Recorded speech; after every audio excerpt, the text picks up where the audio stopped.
Myanmar ও প্রতিবেশী থাইল্যান্ডের কিছু অংশে শক্তিশালী ভূমিকম্পের আঘাতে ব্যাপক ক্ষয়ক্ষতি হয়েছে।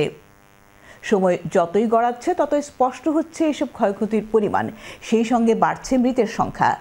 শনিবার সন্ধে পর্যন্ত এই দুটো দেশে মৃতের সংখ্যা ১,৬০০ ছাড়িয়ে গেছে। এর মধ্যে কেবল মিয়ানমারে মারা গেছে ১,৬৪৪ জন, আহত হয়েছে আরও অন্তত ২,০০০ মানুষ। মার্কিন ভূতাত্ত্বিক জরিপ ইউএসজিএস এর অনুমান, ভয়াবহ এই ভূমিকম্পে মৃতের সংখ্যা ১০,০০০ ছাড়িয়ে যেতে পারে। ভূমিকম্পের প্রভাব অনুভূত হয়েছে পার্শ্ববর্তী দেশ বাংলাদেশ, চীন এবং ভিয়েতনামেও।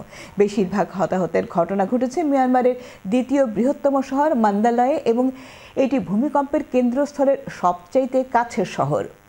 ভূমিকম্পের পর মিয়ানমারের ৬টি অঞ্চলে জরুরি অবস্থা জারি করা হয়েছে। দেশটির সামরিক সরকার আন্তর্জাতিক সহায়তার জন্য আবেদন করেছে এবং উদ্ধার কার্যক্রম পরিচালনা করছে, তবে তথ্য প্রবাহে সীমাবদ্ধতা থাকায় সঠিক পরিস্থিতি নিরূপণ করা কঠিন হয়ে পড়েছে।